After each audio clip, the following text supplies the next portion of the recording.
Pemirsa, pemerintah daerah diimbau untuk mewaspadai kenaikan angka inflasi pada bulan November 2023 yang tercatat 2,86%.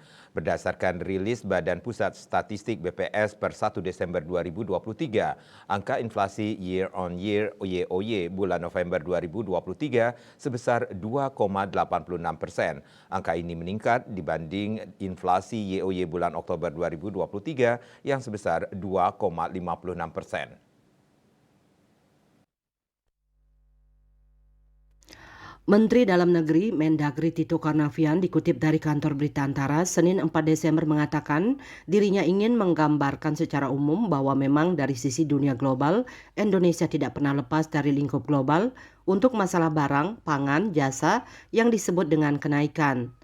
Kenaikan ataupun deflasi penurunan tidak akan lepas dari pertumbuhan ekonomi. Sementara berdasarkan data yang dihimpun dari w.tradingeconomic.com per 3 Desember 2023, kondisi perekonomian dunia diketahui tengah lamban.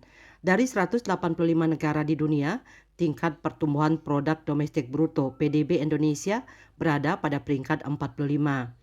Di sisi lain, berdasarkan tingkat inflasi di dunia, Indonesia berada pada posisi 138 dengan angka 2,86%. Apabila dibandingkan dengan negara yang tergabung pada G20, posisi Indonesia diketahui tidak terlalu buruk. Indonesia berada pada posisi 18 dari 24 negara.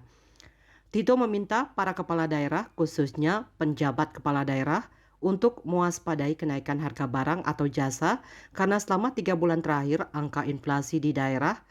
Ia juga memberikan 10 provinsi dengan kondisi inflasi tertinggi per 1 Desember 2023, yakni Lampung, Maluku Utara, Kepulauan Bangka Belitung, Jambi, Sumatera Selatan, Daerah Istimewa Yogyakarta, Kepulauan Riau, Kalimantan Timur, Riau, dan Jawa Timur.